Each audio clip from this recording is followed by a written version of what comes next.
Arrependimento, tão falado e tão mal compreendido. Será que significa apenas chorar pelo pecado ou negá-lo? É isso que nós vamos ver hoje no Teologia é Vida com o professor Marcos. Vamos lá. Hoje é a nossa segunda aula e nós vamos falar sobre arrependimento. O FARS, F-A-R-S, onde temos a fé, o arrependimento, a regeneração e a santificação. O primeiro slide a gente já fez, né? O primeiro ensino. E hoje a gente vai falar sobre o arrependimento, como a segunda aula hoje, se Deus quiser. Pois bem, por que temos que nos arrepender? A primeira pergunta que eu faço nesse slide. E a segunda pergunta praticamente é: mas é necessário mesmo se arrepender? A gente vai fazer essa reflexão nessas duas temáticas questionativas aqui. Por que temos que nos arrepender? Mas é necessário mesmo? Sim. O arrependimento ele é essencial para a salvação, porque é o reconhecimento do pecado e a decisão de abandoná-lo, voltando-se para Deus em fé. Sem arrependimento, não há transformação genuína do coração e nem tampouco disposição para receber a graça de Deus. Então, imagine uma pessoa que diz: não, eu creio em Deus, beleza. Eu tenho fé em Deus, sim, mas eu não me arrependo dos meus pecados. Essa pessoa se arrependeu? Ela tem fé mesmo? Não. Ela tem uma mentalidade conceitual. O conceito dela de fé, ela não entendeu, porque a fé vem pelo ouvir a palavra de Deus. A partir do momento que ela ouve a palavra de Deus, o ensinamento, a exortação, e ela crê nessa palavra, ela tem fé, ela deposita essa confiança em Deus, isso vai gerar arrependimento. E esse arrependimento, dentro do seu íntimo, gera outras coisas subsequentes, desde a justificação até a regeneração. Por isso que o fator primordial é de arrependimento. Jesus declarou: se não vos arrependerdes, todos igualmente perecereis. Se é um condicionante, vos arrependerdes. Se a pessoa não se arrepender, ela não pode, de fato, ter uma nova vida, uma nova transformação. Portanto, o arrependimento é o primeiro passo para experimentar o perdão de Deus, a reconciliação com Deus e a vida eterna. Olha só o quanto é importante o arrependimento. O arrependimento faz com que eu experimente o perdão divino, né? O ser humano ele está em débito, toda a humanidade, né? Porque todos pecaram e destituídos estão da glória de Deus. Então, quando e qualquer ser humano nasce, ele tem esse débito de Adão e Eva, ele não foi pago enquanto eu não me redimi. Jesus morreu por toda a humanidade, beleza. Mas a partir do momento que eu não me arrependo, a partir do momento que eu não estou nem aí para a graça de Deus, simplesmente deixa eu mudar aqui a câmera. Bora. Pronto. Simplesmente, sem arrependimento, é impossível receber a graça divina. O arrependimento é crucial. Como eu falei, quando o ser humano nasce, ele tem um débito do pecado de Adão e Eva. Ele tem um débito ali. Para ele se reconciliar com Deus, é necessário nascer de novo. E para nascer de novo, eu tenho que ter fé. Essa fé gera arrependimento.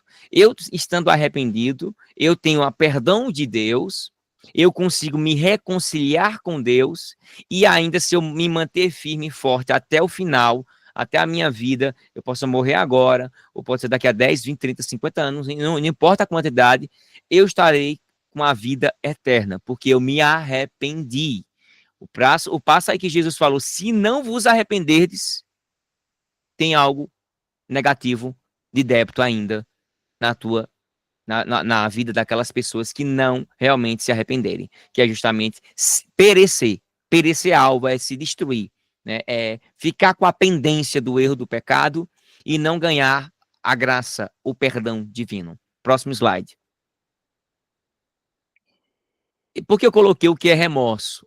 Porque muita gente, infelizmente, coloca como um termo sinônimo, né? Um termo intercambiável. Às vezes, até em algumas Bíblias, algumas versões, tem um termo arrependimento e tem um termo remorso, em poucas Bíblias. E às vezes, onde deveria ser colocado remorso, é colocada a palavra arrependimento. E quando é para colocar arrependimento, coloca um remorso. E às vezes não coloca nenhum. Enfim, temos que ter muito cuidado, por isso que é importante várias Bíblias, são importantes. É como a palavra peirasmos, né, no grego, que pode ser tanto tentação como provação. Então, o tradutor ele vai ter muito cuidado quando ele for traduzir a Bíblia, ou passar para o nosso português, porque ele pode colocar no lugar de tentação, ele pode botar provação. E ele pode colocar no nome tentação, provação, tentação. Inverter as coisas. Então é muito problemático essa palavra, porque ela tem duas traduções. No nosso português, a gente já tem a ideia de o que é provação, que vem de Deus, e tentação, que vem do inimigo, da carne e dos demônios. Já a palavra remorso e a palavra arrependimento, às vezes, algumas pessoas colocam como sinônimo. Tem até dicionários às vezes assim, meio antigão, que coloca que é um sinônimo. Próximo slide. E a gente vai entender o que é o remorso. O remorso é um sentimento de culpa, é um sentimento de angústia emocional por causa de algo errado que foi feito. Ele envolve ele envolve a dor emocional, ele envolve a dor emocional, perdão, pelo erro cometido, mas nem sempre leva a uma mudança de comportamento.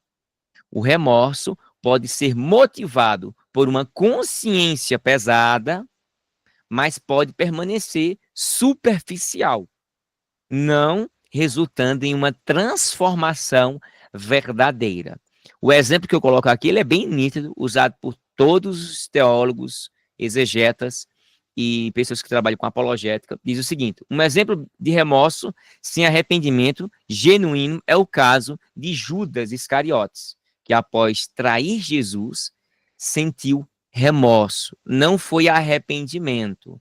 Mateus 27, do 3 ao 5, vai falar, mas não buscou perdão ou reconciliação com Deus. O próprio Judas, ele não se arrependeu. Quando Judas, que o havia traído, viu que Jesus fora condenado, foi tomado de remorso. Abrindo um parênteses aqui. Nem todas as Bíblias têm a palavra remorso. Acho que essa aqui é a NVI. Você pode depois consultar a sua Bíblia ou algumas Bíblias. Aí você coloca lá bem direitinho, assim, com lápis comum. O termo aqui é remorso. Ou quando se coloca um arrependimento, preste bem atenção no que eu vou falar. Quando tem arrependimento, não quer dizer que está 100% errado. O arrependimento ali é um arrependimento superficial.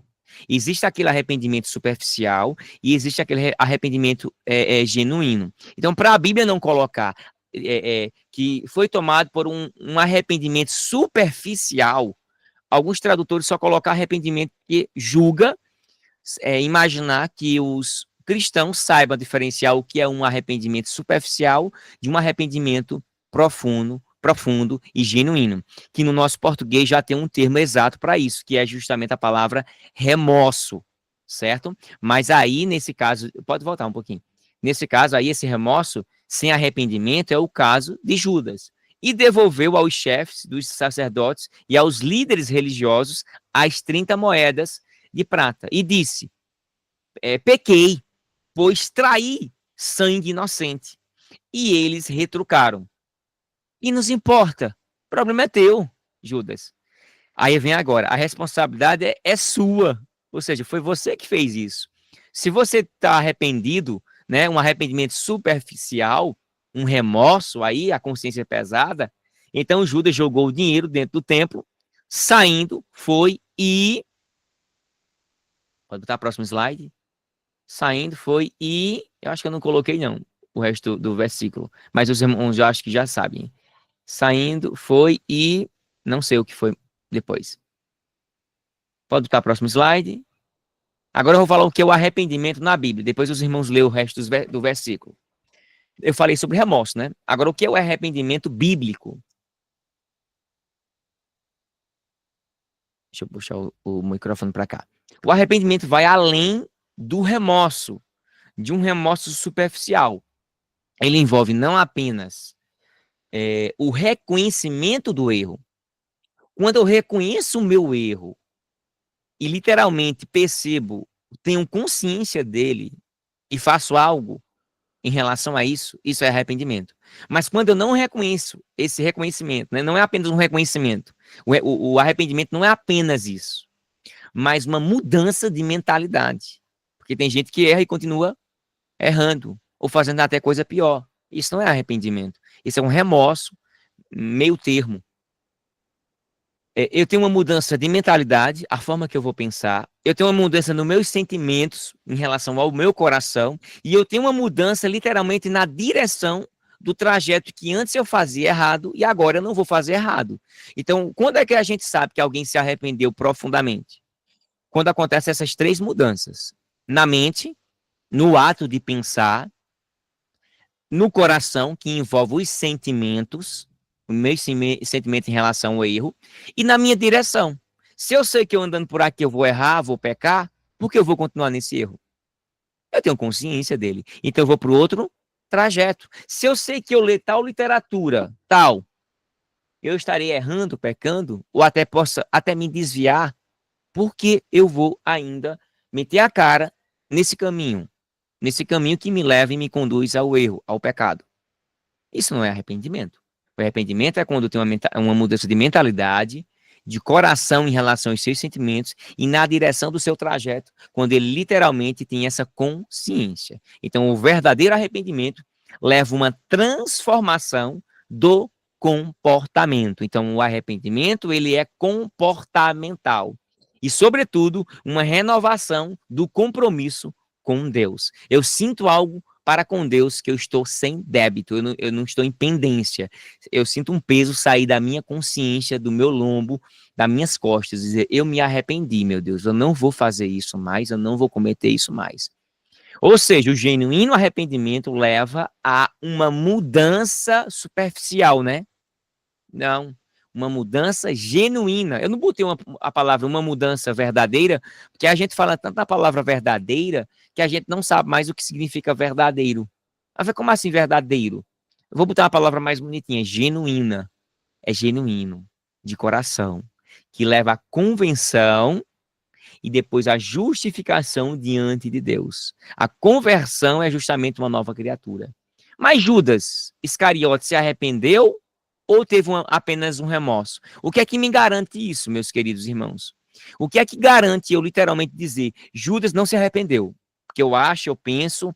O que é que garante? Como é que eu posso afirmar isso?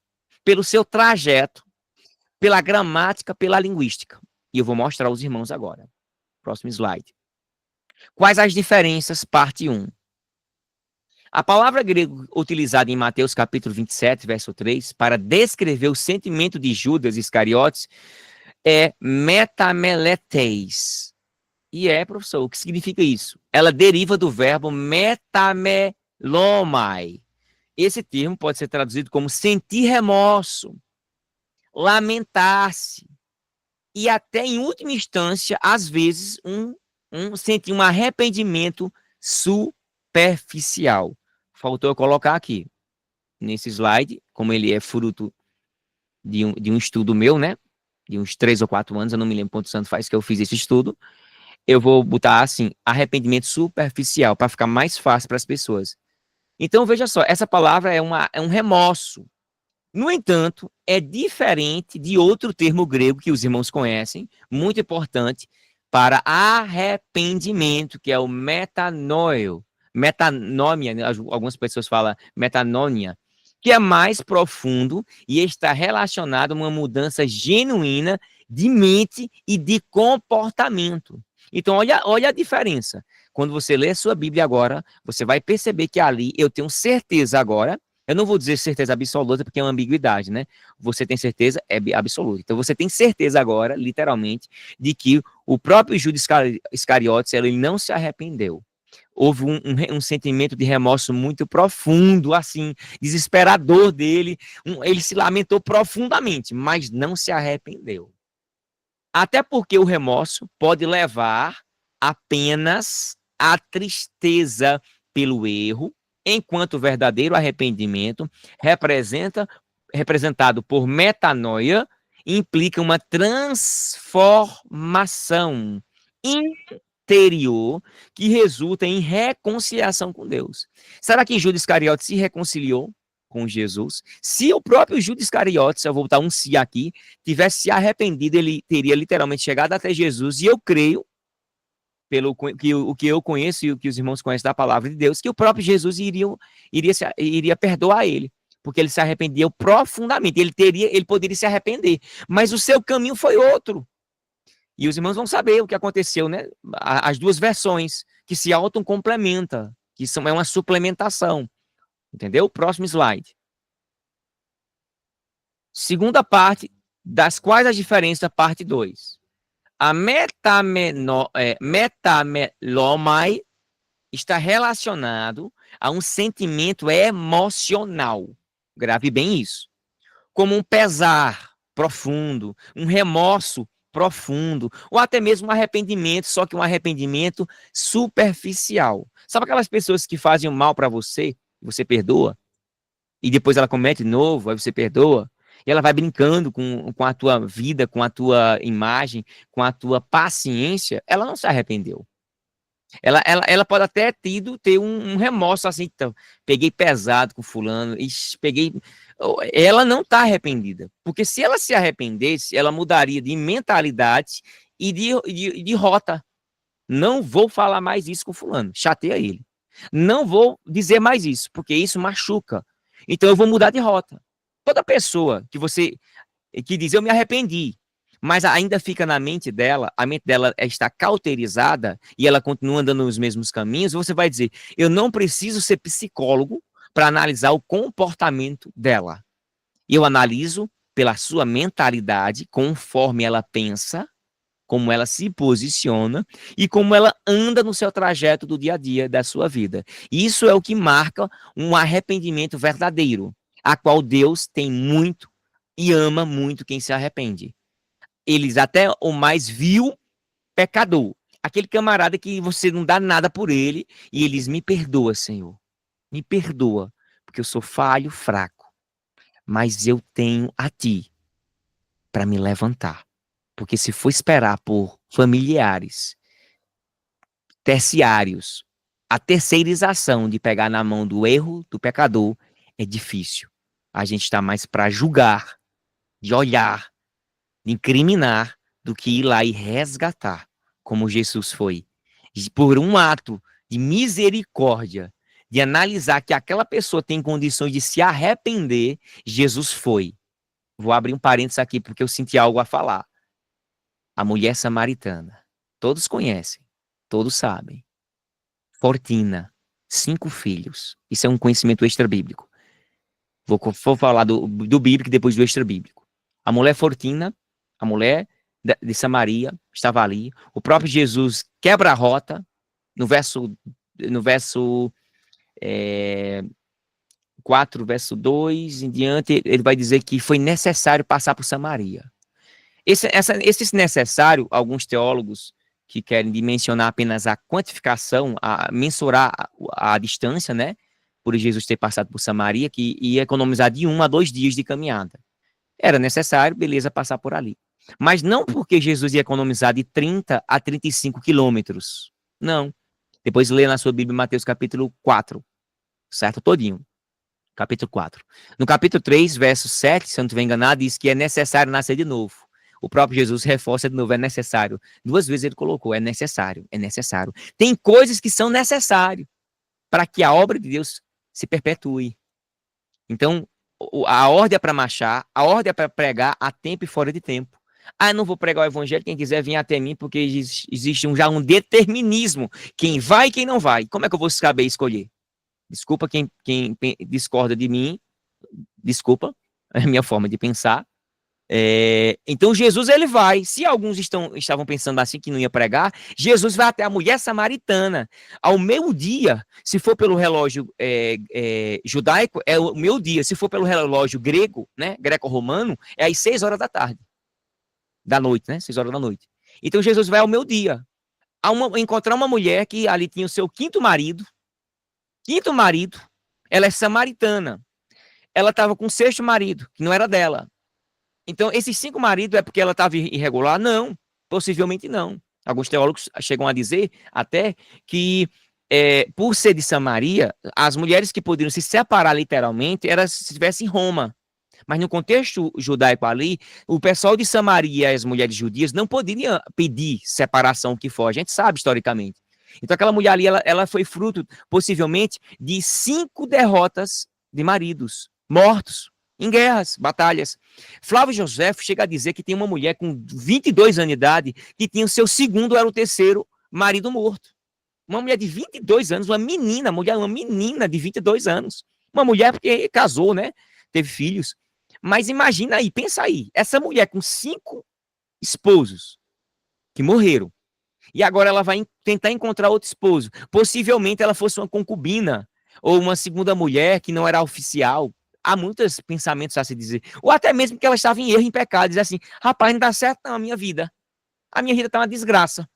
Não vou de manhã porque as mocinhas vão pegar água. E eu estou impura. Além de ser samaritana, eu estou com 5 pesos de morte no meu lombo. E além disso, eu estou com um homem que não é meu e é irregular. Aí Jesus diz, é necessário passar por Samaria. É necessário eu passar por um ambiente que ninguém quer passar e usar de sua misericórdia para salvar vidas. Julgar a capa, o livro pela capa. Julgar uma localidade, a pessoa pela localidade. Isso é um terrível problema quando a gente quer interromper os planos de Deus. Aí Jesus diz, é necessário passar por Samaria. Economizou 30 a 35 quilômetros, foi até lá, dispensou os discípulos, foram comprar. Os discípulos, curiosamente, desculpa que não é temática daqui, meus irmãos, mas eu estou sentindo de falar para a gente encaixar e entender. Porque é necessário mudança de rotas, de trajetória. Porque lá na frente a gente vai entender os projetos de Deus. A mulher samaritana está ali. Quando ela se encontra com Jesus, Jesus chega a dizer, me dá água. Aí, como pode tu, sendo judeu, pedir a mim que sou samaritana? Não pode. Você tá doido, é? Aí Jesus olha com um olhar de misericórdia a ela. E ela ainda vai dizer, e ainda vai falar sobre o Monte Gerizim. Nós adoramos aqui, vocês estão adorando errado. Ela até muda o discurso para tentar enganar Jesus assim, comer pelo outro lado, assim, ó, vou comer uma conversa desse lado aqui, vou tentar enganar, lubridiar o próprio Jesus. E Jesus entra e diz, tá bom, para onde você for eu vou falar com você. Não tem mudança de rota e eu vou embora daqui não. Quando Jesus disse que ela estava chama teu marido? Aí ela diz, não, eu não tenho marido. Ela falou a verdade. Ou seja, quando você realmente está arrependido, você fala a verdade. O sangue pode doer na canela. Eu tenho que ser verdadeiro até o fim. Nada podemos contra a verdade, senão pela verdade. Paulo falou isso em Coríntios. A gente tem que ser verdadeiro, igreja. Meus irmãos, meus queridos. A veracidade ali, errei, pronto, acabou. Me arrependo. Eu não errei, eu vou até o fim. Eu sou irredutível quando eu tenho certeza do que eu prego, do que eu sinto, do que eu sei. Que venhamos ser irredutíveis quando estivermos certos. Mas quando a gente errar, que a gente seja verdadeiro igual a mulher samaritana. A mulher samaritana errou, pecou, e Jesus diz, verdade, esse esposo que está aí contigo não é teu esposo não, é outro, que tivesse 5. E ela começou a perceber a jogada, ela começou a entrar para o outro lado, aí Jesus o próprio chega a dizer para ela, olha, é necessário, vai chegar um momento que os verdadeiros adoradores adorarão a Deus em espírito e em verdade, porque o Pai busca a tais. Jesus diz que é em verdade, a adoração não vai ser mais um lugar, mas vai ser a pessoa, como ela adora. Onde você estiver, se você tiver um espírito de adorador, você vai ser um verdadeiro adorador. No seu trabalho, na sua casa, vai comprar pão, onde for, para onde for. dentro ou fora da igreja, dentro ou fora da tua casa, dentro ou fora do teu trabalho, eu e você somos um adorador por excelência. Não é placa que salva, não é placa de igreja que salva, mas é a placa espiritual dentro de mim, como um regenerado, um arrependido diante de Deus e diante da sociedade. Então, a própria mulher samaritana, ela percebeu que tinha algo diferente naquele homem. Aí Jesus corrige ela: vocês adoram no canto errado, samaritana. Vocês alteraram. E Jesus está dizendo isso com base histórica, porque até onde se sabe, os judeus samaritanos tinham um Pentateuco. Eles tinham um próprio Pentateuco, alteraram lá, adulteraram o texto bíblico sagrado e colocaram que era no Monte Gerizim, quando era no Monte Sião, deveria ser no Monte Sião, lá em Jerusalém. Então os judeus adoravam em Jerusalém e os samaritanos lá no Monte Gerizim, que era contrário um ao outro. Aí o que acontece? Essa rivalidade. E essa rivalidade distanciou os judeus e gentios historicamente, desde o ano de 931 a.C., por Salomão, quando ele morreu e dividiu o reino. E aí ficou o reino do norte, sul. Aí não adianta nem falar aqui, porque é mais de uma hora falando de história bíblica, cronológica. O foco aqui é arrependimento. Mas eu vou falar o arrependimento. Os efeitos do arrependimento. Quando Jesus convence aquela mulher do erro, do pecado, sabe o que acontece? Você sabe o que acontece? Aquela mulher sai admirada e vai pregar para os samaritanos. Ela se arrepende diante do mestre. O mestre quer mostrar uma água viva. Uma água viva é uma água que se move. Uma água que não para.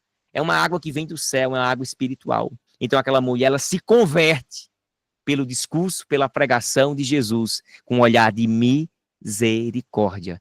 Você tem que se arrepender. Ela se arrepende e diz a história, a tradição cristã, que o nome dela era Fortina, tinha 5 filhas e 2 filhos, 7 filhos. E ela sai e vai para a África do Norte, vai pregar em Cartago, e lá muita gente se converte ao evangelho. No ano de 66, o próprio Nero chama ela, puxa ela, a família dela, e faz atrocidades para ela negar Jesus Cristo. E ela não nega Jesus Cristo. É uma mulher missionária, uma mulher que não se intimidou, uma mulher guerreira, que levou seus filhos, vai para outra localidade. Você sabe quantos cristãos tem lá em Cartago? Você tem ideia hoje? Graças à mulher samaritana, foram fruto de 3 teólogos gigantes. 3 teólogos saem dali. Um vai defender a Trindade, outro vai defender a graça, e o outro vai defender, eu não me lembro, depois eu passo para os irmãos. Isso é historicamente. Hoje tem 99% de muçulmanos em Cartago, no sul da África. Nós temos lá 2.000 judeus e 25 mil cristãos que aceitaram o cristianismo. 25 mil. Veja só, quantos judeus? 2.000. E quantos cristãos? 25 mil. Apesar que lá é só 1% cristão e 99 muçulmanos. Mas ela fez a parte dela para o projeto de Deus, que o próprio Jesus enxergou ali um efeito gigante de arrependimento. Olha o que ela trouxe. Hoje, graças a essa mulher, nós temos a palavra sendo pregada lá. E se fosse esperar somente pelos judeus, a coisa estava ruim. Graças ao cristianismo, está lá. Mais de 25 mil cristãos estão lá, redimidos, pregando, sendo perseguido, igual a igreja perseguida, está lá, firme e forte. Graças a alguém que teve um olhar misericordioso para uma mulher que muita gente estava desprezando, banalizando, martirizando e ignorando. Mas Jesus foi, porque é necessário passar por Samaria. Metanoia refere-se Judas Iscariotes, Mateus 27, sentiu remorso por trair Jesus, mas não buscou reconciliar-se com Deus ou uma mudança de direção. O próprio Judas não pediu desculpa, não mudou de rota. E ele foi se matar. O peso foi grande. Rapaz, eu tô acabado aqui. Não houve reconciliação com Deus, nem muito menos arrependimento, e nem muito menos profundo arrependimento de mudança de trajetória. Ele podia se arrepender e ser um discípulo de Jesus, mas não. Já a metanoia, ou metanoia, refere-se a um arrependimento genuíno, verdadeiro, profundo, progressivo, contínuo. Uma mudança de mente, meta, o que vem depois, noio, pensar. Rapaz, eu errei. Depois vem para a minha mente e eu me arrependo, certo? E resulta em um redirecionamento. Eu gosto muito dessa palavra. Eu uso ela quase que direto. Não é apenas um direcionamento. mas um redirecionamento de vida e de ações. Inclui um reconhecimento do erro diante de Deus e um desejo de transformação. Eu quero mudar. Eu já errei muito. Eu já pequei muito. Eu já decepcionei muito minha mãe, meu pai, minha esposa, meu filho, minha filha, a sociedade. Eu tenho que mudar. Eu quero mudar.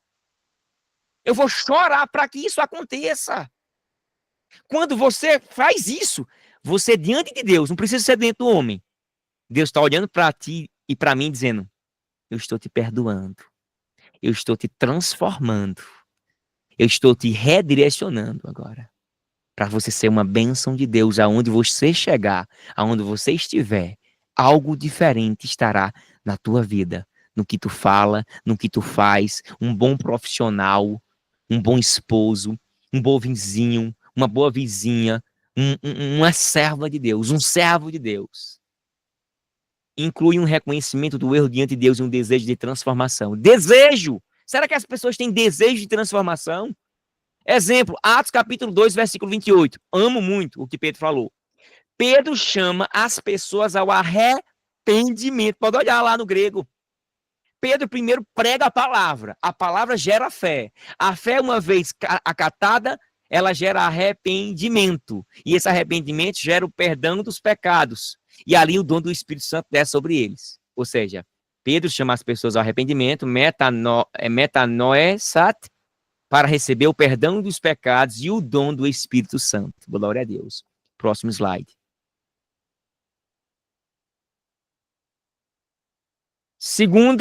Terceira parte, quais as diferenças? Mateus capítulo... É a terceira mesmo ou é a segunda? Pensei que era a segunda. Judas sentiu metameloimai, mas seu remorso não levou a buscar o perdão de Deus. Ele tomou uma decisão final desesperada, que eu chamo até precipitada, imatura, certo? Que foi o suicídio, demonstrando que seu pensar era puramente emocional e sem fruto espiritual. Gálatas capítulo 5, Efésios capítulo 6. Lucas capítulo 15, versículo 17 a 20. Nós temos a história do filho pródigo. De tantos exemplos na Bíblia, eu separei esses aqui que são os mais visuais para que a gente possa lembrar. O filho pródigo, ele demonstra metanoia, pois caiu em si. Eita, eu errei. Eita, eu pequei. Rapaz, já dizia um pregador, somente os fortes sabem perdoar. Somente os fortes sabem perdoar.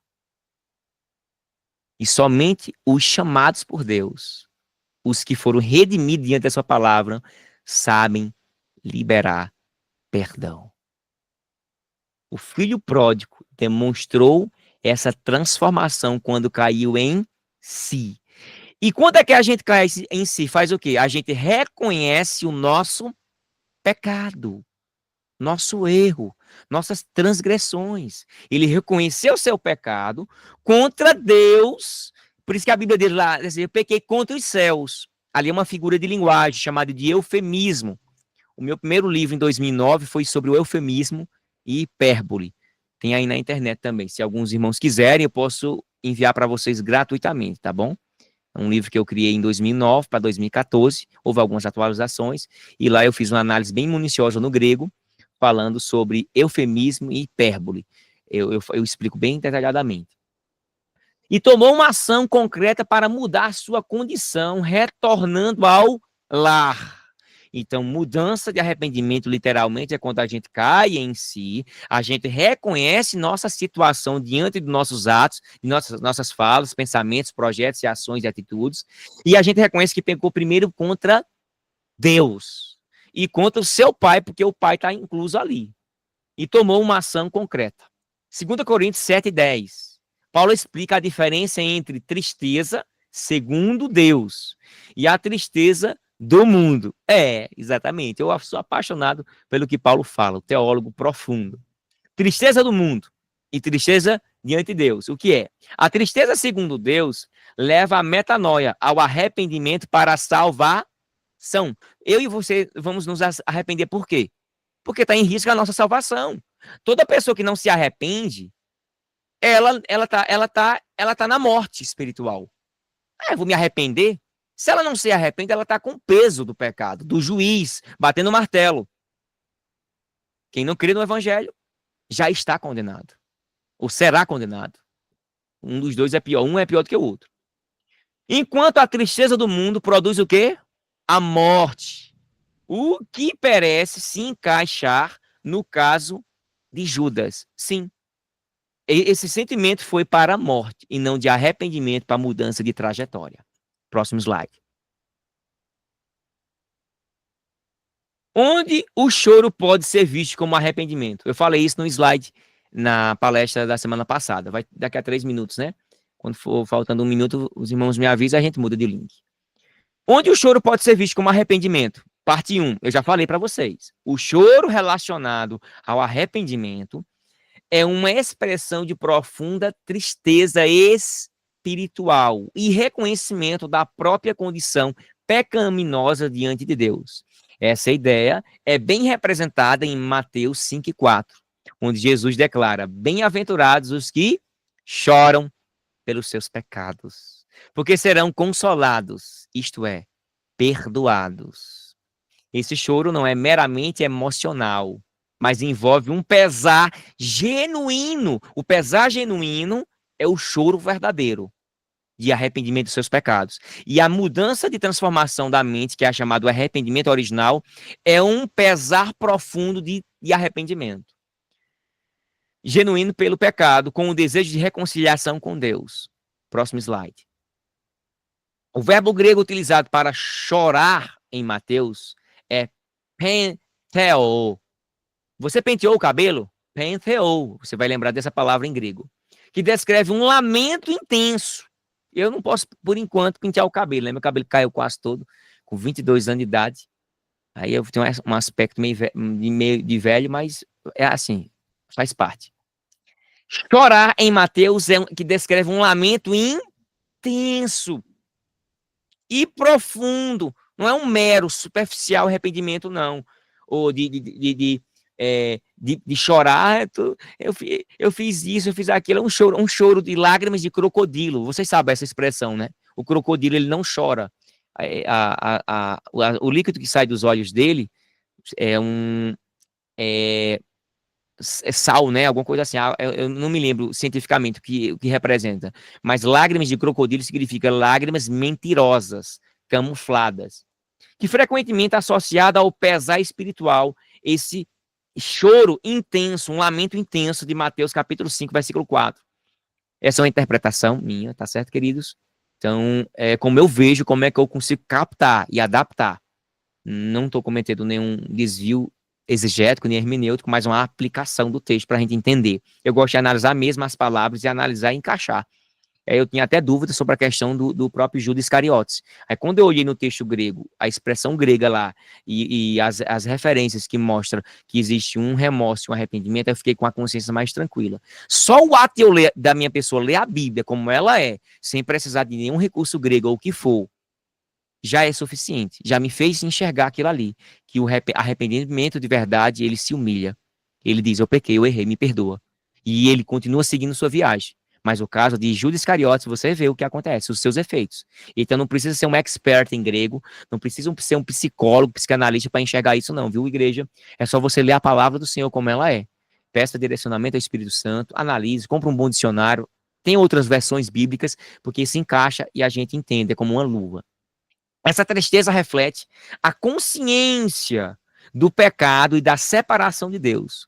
No mesmo versículo, o verbo parakaleo ou parakaleo, traduzido como ser consolador, o parakletos, né, Chester?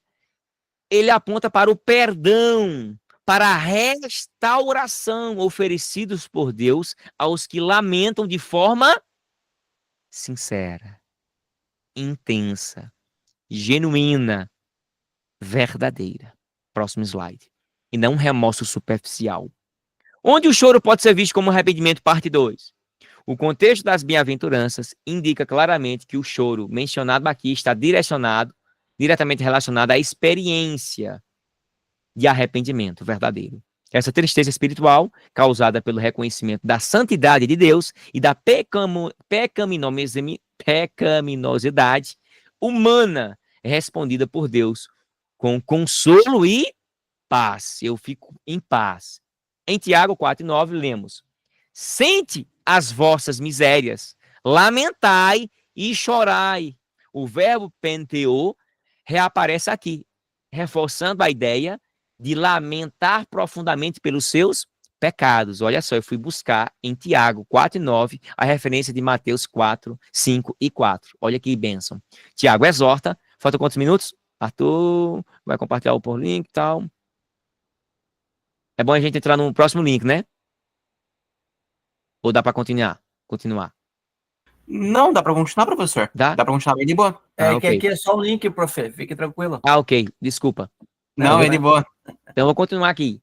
Então, eu percebi em Tiago 4:9 que esse verbo aí, sente as vossas misérias, senta aí. Agora, e lamentar e chorai. Então, esse verbo ele vai reaparecer para reforçar a ideia de lamentar profundamente pelos seus pecados. Tiago exorta seus leitores a reconhecerem suas falhas e se voltarem a Deus em arrependimento. Meus irmãos, imagina sem arrependimento. Sem arrependimento, a gente não consegue ser regenerado. Sem arrependimento, a gente não consegue ser justificado.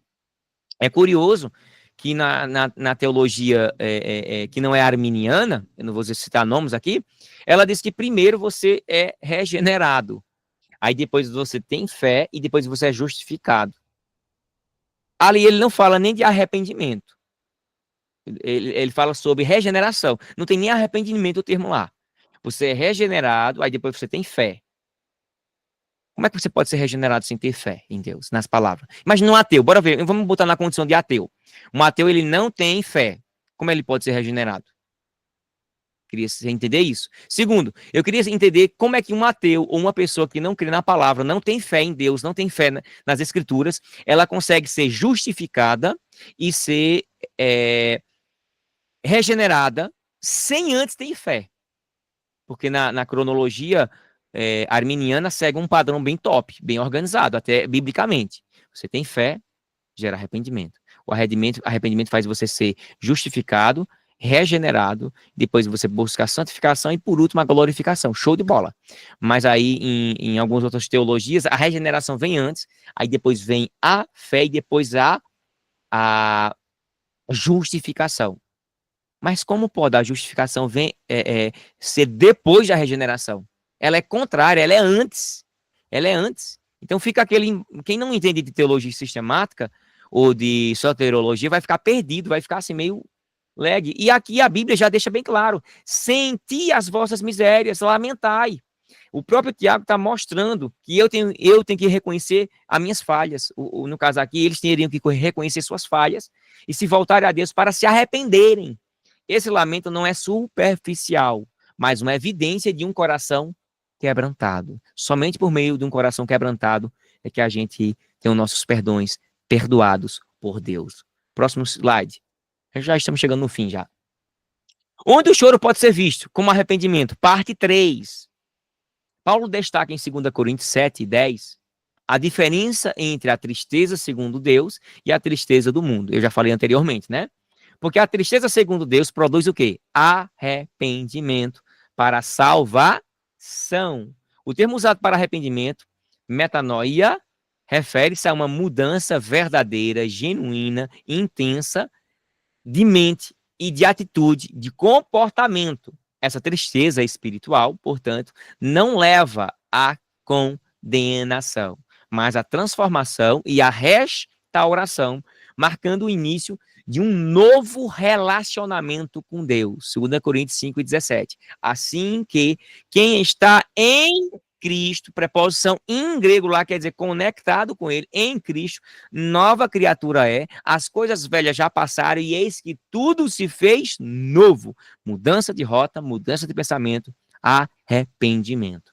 O choro pode ser visto como um arrependimento em passagens bíblicas que destacam o pesar espiritual, como Mateus 5:4, que eu falei para vocês, Tiago capítulo 4, versículo 9 também fala sobre isso, e 2 Coríntios 5:10, 2 Coríntios 7:10. Esse lamento é uma resposta genuína à consciência do pecado, que leva ao perdão divino e à renovação espiritual.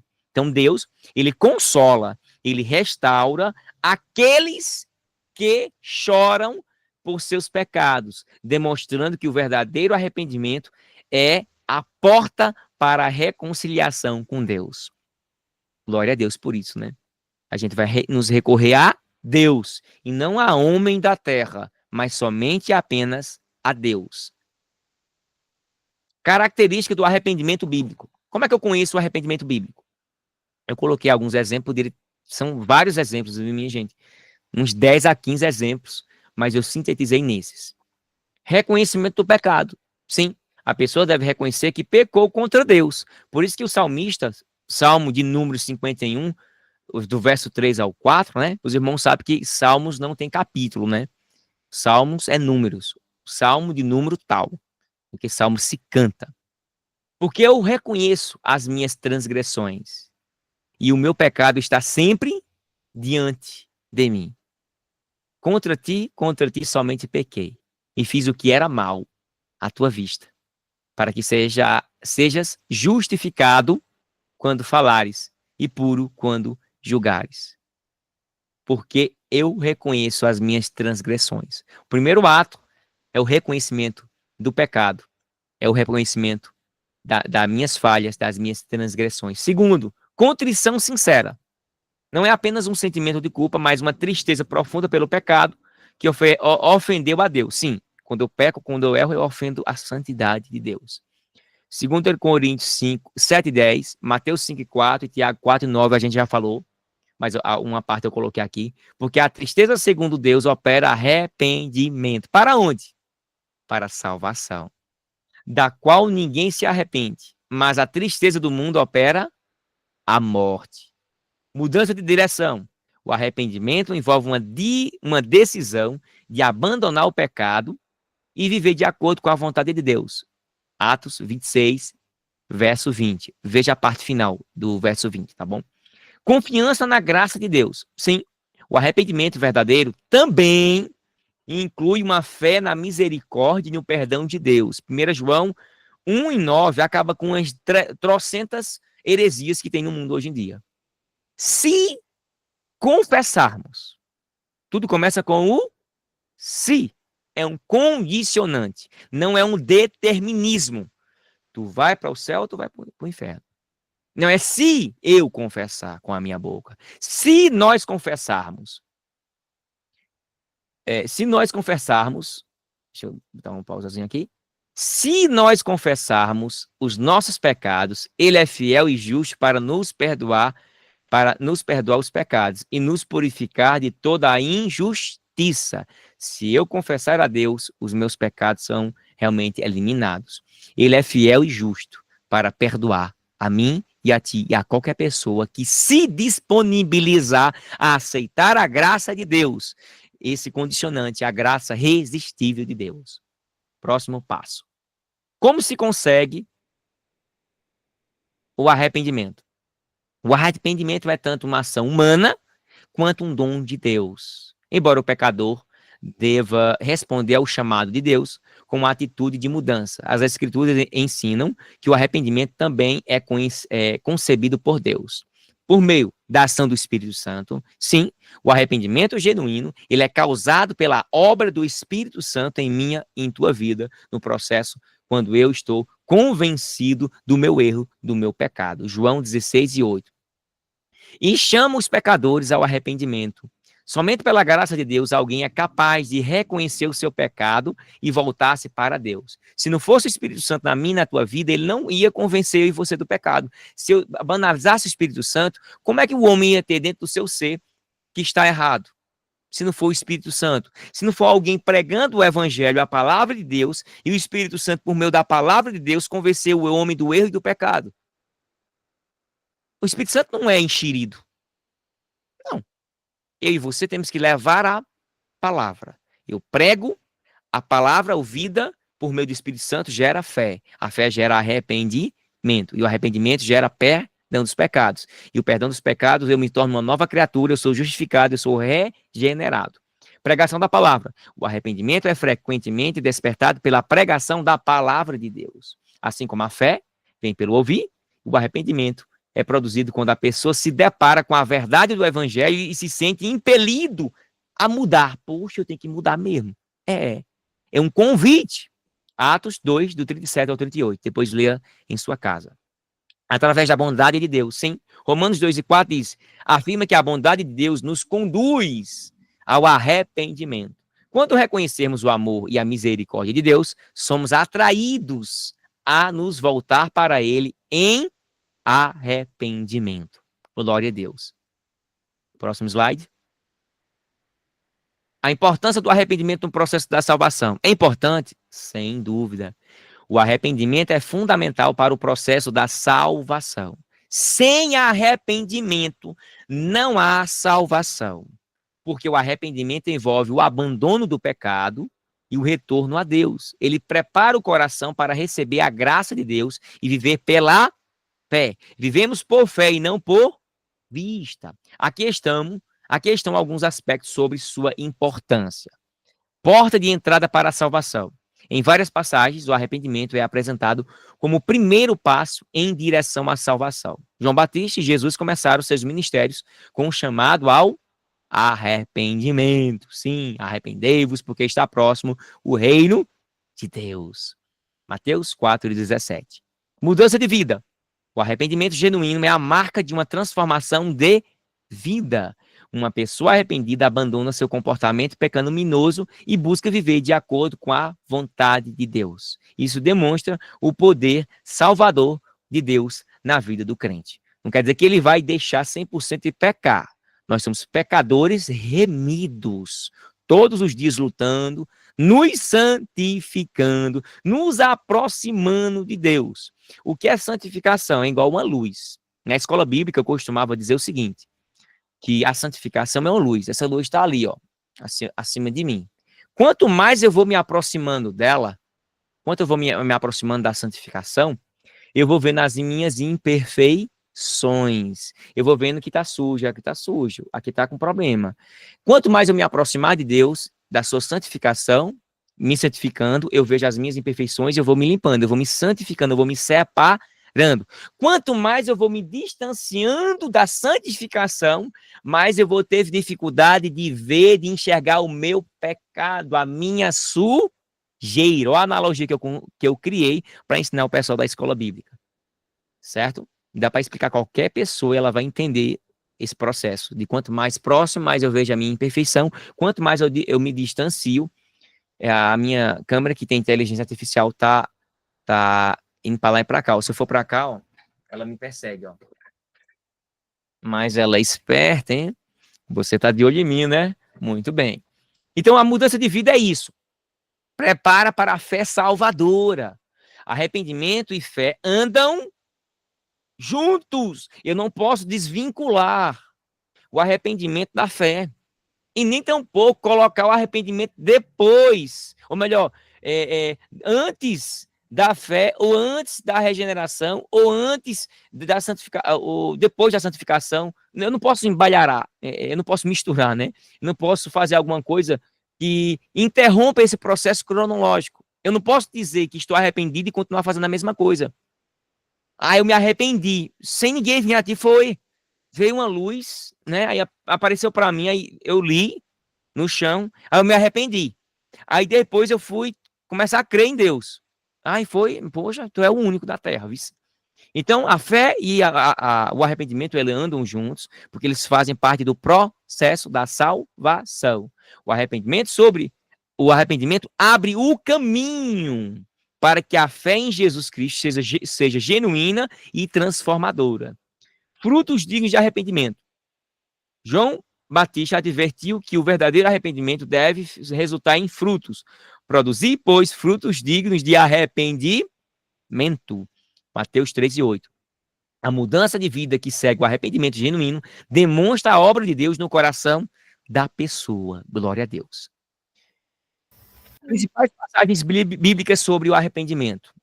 Atos 2 e 28. Após o sermão de Pedro no Pentecoste, os ouvintes são levados ao arrependimento. Arrependei-vos e cada um de vós seja batizado em nome de Jesus Cristo para perdão dos seus pecados. Lucas 15, 7. A parábola do bom pastor ensina que há alegria no céu por um pecador que se arrepende, enfatizando a importância do arrependimento para Deus. 2 Coríntios 7, 10 que a gente falou. Porque a tristeza, segundo Deus, produz arrependimento para a salvação, o qual não traz pesar. Mas a tristeza do mundo produz o quê? Morte. Esse versículo ele distingue o arrependimento genuíno do remorso superficial, banalizador, explicando que o verdadeiro arrependimento leva ao quê? A salvação.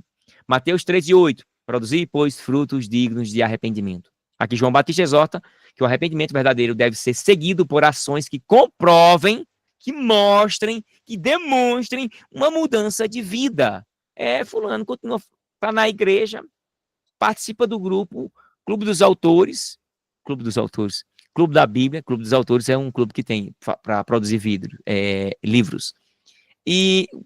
Mas continua fazendo as mesmas coisas do mundo. Então não houve um arrependimento. O arrependimento é quando a gente analisa, conhece. Você só pode se arrepender de alguma coisa quando for lhe apresentado diante da palavra e o Espírito Santo estiver ali. Porque se tiver com a mente cauterizada, você pode mostrar para aquela pessoa que ela está errada, equivocada, e existe, eu costumo dizer que tem dois tipos de cegamento. Existe o cegamento intelectual e o cegamento espiritual. Ele é assim, ó. E o outro é assim. O assim é intelectual e o assim é espiritual. Dois cegamentos. Certo? Eu creio que isso não esteja explicitamente na Bíblia, mas de forma implícita. Isso faz parte de fruto de algumas reflexões minhas. O cegamento intelectual é da palavra aqui, ó. Me impede de enxergar dos lados. E o cegamento espiritual é o cegamento a qual a pessoa não é regenerada.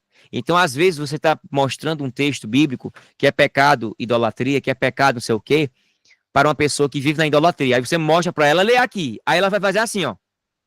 Sim, ela lê, aí diz, e daí? Não estou enxergando. Aí você diz, chega a dizer assim, isso que é doido, é? Você lê agora, cadê? Deixa eu ver. Sim, eu leio. Demais. Agora você entende o que é cegamento espiritual. O cegamento intelectual é aquele que eu não tenho noção do que eu estou lendo. E o cegamento espiritual é aquele que eu não consigo enxergar. Eu consigo só ver, mas não enxergar. Então, os dois cegamentos me impedem de entender, compreender e botar em prática a palavra de Deus. Por isso que tem muita gente que precisa sair desses dois cegamentos. O primeiro cegamento, que é intelectual, você tem que pregar a palavra para ela entender, conhecer. Porque é impossível você saber o que tem aqui dentro. Você sabe o que é que tem aqui dentro? Você já leu essa passagem? Não. Eu leio para conhecer.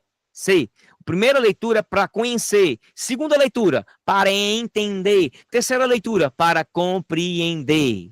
Então, quando eu não tenho conhecimento da palavra, eu não conheço, eu não entendo e eu não compreendo. Aí, isso dificulta. Já mostrei para pessoas ler assim. Lê isso aqui para você ver aqui, ó. Fugir da idolatria, não sei o que, tá. Cadê? Deixa eu ler. Tô lendo. Aí a pessoa diz, sim, eu já li. Não vejo nada demais. Aí você vai dizer, meu Deus do céu, ela tá brincando comigo? Não tá brincando não, querido. Ela tá cega. E tem muita gente cega. Com muito conhecimento, até bíblico. Samuel sabe do que eu estou falando aqui. A gente fala a verdade para algumas pessoas e ela diz assim, não, isso aqui é verde. Não, isso é vermelho. Que história é essa? Isso aqui é verde. É vermelho. É que tu não tá aí percebendo, ó. Vermelho. Não é verde. Não, começa com ver, mas não é verde, é vermelho. Ah, então o verde agora é vermelho. Não, não é isso, não, meu querido. Você não sabe. Eu sabo entender isso melhor do que você. Então, isso é perigoso. Isso em inúmeros aspectos. Igreja do Senhor. 2 cegamentos, pega a visão, cegamento da palavra intelectual e cegamento espiritual na frente. Me interrompe de enxergar na frente. Quando eu anulo, quando eu destruo esses 2 cegamentos, a pessoa consegue enxergar. Foi assim que aconteceu com minha esposa, que ia ser freira, tirei ela da igreja católica. Foi assim que aconteceu com a mãe dela, que era católica do pé roxo, todas elas, e aceitaram a Cristo, conheceram a palavra e disseram, rapaz, eu estou entendendo agora. Por que está entendendo? Porque está lendo, está conhecendo. A primeira leitura não é para entender. Esqueça isso. Em qualquer instância. Você não lê para entender. Tire isso da cabeça. Você lê para conhecer. Conhecer a palavra de Deus é o primeiro passo. A primeira leitura, quem for ler a Bíblia a primeira vez, eu tenho um truque aí para ler a Bíblia rapidinho. Eu li cerca de 80 vezes a Bíblia, ou foi mais um pouquinho. Então, eu lia com força. E primeira leitura eu digo para todo mundo, meus alunos, leia não para entender, não queira entender primeiro não, meu filho, você vai ficar meio doido, assim, perturbado, você não vai entender nada, vai confundir sua mente. Você faz a primeira leitura para conhecer o texto. Rapaz, eu li ele todinho, assim, eu não entendi, e muito menos compreendi certas passagens bíblicas. Sim, meu querido, mas desde quando falaram para você ler a Bíblia para entender? Você não vai entender ela. Você vai ler ela para conhecê-la. Aí, quando você fazer uma segunda leitura mais apurada, uma leitura mais detida do texto, com alguns recursos ao seu redor, você vai ler para entender o que foi dito. Quando você lê essa segunda vez, a terceira leitura, você vai ler para colocar em prática, que é o princípio da hermenêutica, colocar em prática, compreender o que deve e o que não deve. Aí sim, esses 3 passos são fundamentais. Não estava no esboço, mas veio mentalmente. Paulo declara que Deus, não tendo em conta os tempos da ignorância, anuncia agora a todos os homens em todo lugar que se arrependam. Atos 17 e 30, Lucas 24, 46 e 47. Após a ressurreição, Jesus instrui que o arrependimento e o perdão dos pecados sejam pregados em seu nome a todas as nações. Por que será que Jesus mandou pregar o evangelho? Para gerar fé. Por que será que Jesus mandou levar a palavra? Para que se arrependam. Por que será que as pessoas têm que se arrepender? Para serem justificadas. Para que a pessoa tem que ser justificada? Para ser regenerada. Para que a pessoa tem que ser regenerada? Para ser uma nova criatura diante de Deus. Para que uma pessoa precisa ser regenerada, uma nova criatura? Para entrar no reino de Deus e se santificar até a volta de Cristo. Para passar pelo processo de santificação inicial, o segundo progressivo ou processual e o final que é em glória com Cristo. Se Jesus voltar, a gente vai em glória. Se a gente morrer, depois a gente é ressuscitado e estará com Cristo. Glória a Deus. Provérbios 28 e 13. O que encobre as suas transgressões, seus pecados, nunca prosperará. Essa palavra nunca pesa, né? Mas o que as confessa e deixa, muda de rota, alcançará misericórdia. Romanos 8:1. Portanto, nenhuma condenação há para os que estão em Cristo Jesus, que não anda segundo a carne, mas segundo o Espírito. Final agora. Principais passagens bíblicas sobre o arrependimento, isso era o resumo, eu esqueci de colocar. O arrependimento, segundo o ensino bíblico, é uma etapa essencial e transformadora no processo de salvação. Todos perceberam aqui. Ele ocorre após a fé em Cristo, não antes. Isso eu discordo de muita gente, mas respeito posicionamentos. A gente debate ideias, certo? Então eu discordo totalmente, veemente de quem diz que o arrependimento vem antes da fé e vem antes da justificação e regeneração. Não, isso é um processo. Ele ocorre após a fé em Cristo e é caracterizado por uma profunda mudança de mente, de coração e de rota, conduzindo o pecador a reconhecer sua condição miserável, abandonar o pecado e voltar-se completamente para Deus. Você errou, pecou? Jesus quer que você se arrependa. Eu errei, eu pequei. Jesus quer que eu venha me arrepender e prosseguir em frente. Aí sim eu teria o meu perdão. Não se trata apenas de um remorso ou tristeza superficial, mas de uma resposta genuína à graça de Deus, a graça de Deus que vem até nós, né? Ninguém pode se eximir da graça de Deus, que é operada pelo Espírito Santo e que manifesta o desejo de reconciliação com o Criador. Esse arrependimento é o caminho que nos conduz ao perdão, à justificação e à regeneração. Olha a tríade aí, ó. ao nos arrependermos, somos perdoados por Deus, declarados justos diante dele por meio do sacrifício de Cristo. Não é meritocracia, não é por obras para ninguém vir se gloriar, não é meritório.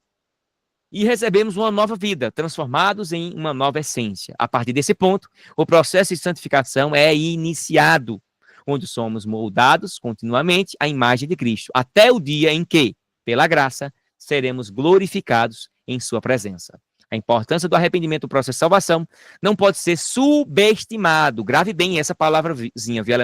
Ela dá até uma dor na espinha. A importância do arrependimento no processo de salvação não pode ser subestimado. Ele é a evidência da obra divina em nossos corações. E um marco do início da caminhada com Deus. Um marco do início. Você só sabe se você está iniciando no processo de salvação quando você realmente se arrepende. Porque tem muita gente que passa 10, 15, 20 anos visitando igreja, está lá e continua com as mesmas práticas. Aqueles lá do Apocalipse, que são... me esqueci agora, acho que é 21 a 22. Os tímidos ali, de Apocalipse, não é pessoas tímidas não, viu?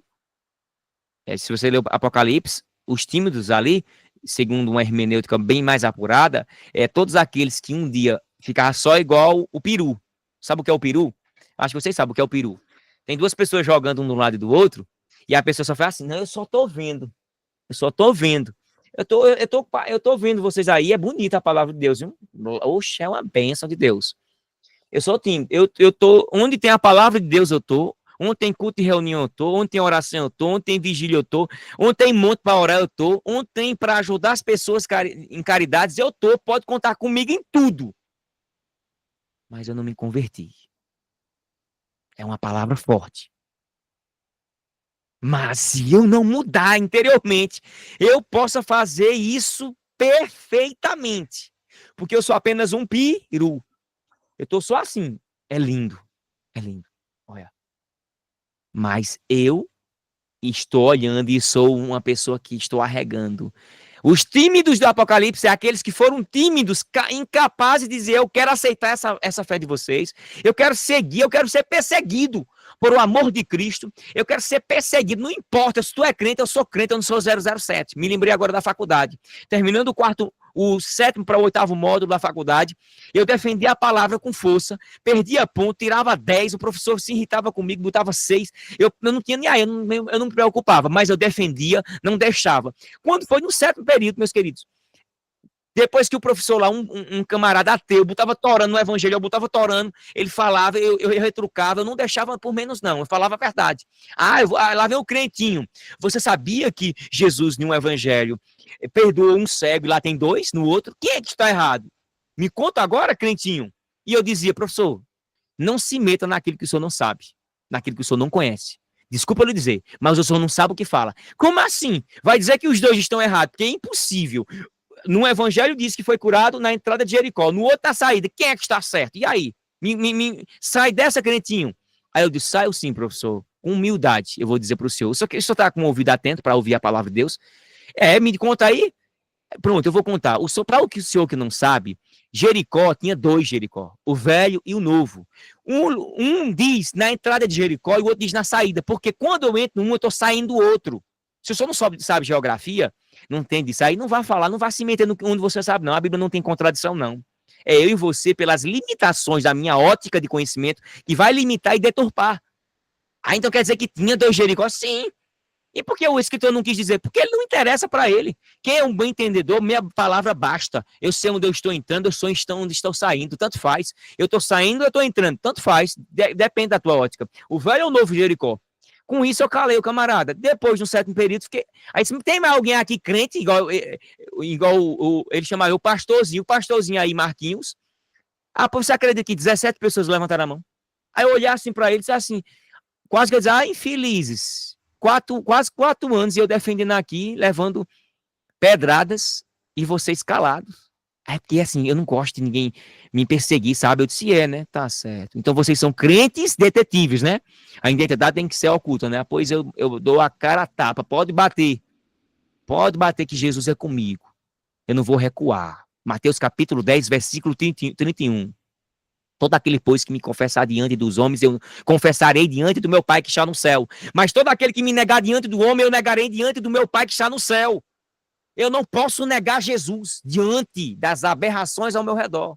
Eu tenho que ser crente, fora e dentro da igreja, fora e dentro da minha casa, fora e dentro do meu trabalho, fora e dentro dos meus sonhos. Eu sei que eu fiquei indignado com aqueles crentes. Quase que eu chamei de cretinos. Desculpa eu usar essa palavra. Vocês são uns fracotes. Vocês são uns arregão. Mas o professor tirou ponto, viu? Sim, mas daí eu fiz prova de novo. Ou não se garante? Eu sei que no final do curso, do 7º ao 8º período, eu descobri que tinha crente 007 na minha escola, na faculdade presencial de letras, português e inglês, que eu participava. E era um bocado de crente de várias denominações. Batista, quadrangular, adventista, assembleano, tinha de tudo. Eu olhava assim, meu Deus do céu, parabéns pra vocês. Viu? Não, mas é porque a gente deixava tu, que tu enfrentava mesmo. Sim, aí eu enfrentava sozinho, mais bonito pra cara de vocês, né? Eu sei que no fim deu tudo certo, e eu disse pra eles, cuidado, leiam Mateus capítulo 10, versículo 31 em diante. E bote na mente de vocês, colhem na mente de vocês. Próximo slide para finalizar. Não, vai ser uma vigília de novo. Aí uma reflexão branda, né, que diante de tudo isso que eu coloquei, foi o seguinte: o arrependimento é o portal que nos conduz da escuridão do pecado à luz da graça divina. Ele não é apenas um lamento pelo erro, mas uma decisão de abandonar o velho eu, o velho caminho, o velho pensar, o velho analisar e abraçar uma nova ideia em Cristo. É no arrependimento que encontramos o perdão verdadeiro. A transformação não é mudança. Mudança é de fora para dentro. Transformação é de dentro para fora. E a esperança da eternidade com Deus. Próximo slide. Professor Marcos, 2021. Essa frase foi 2021. Deus abençoe vocês. Glória a Deus. Amém.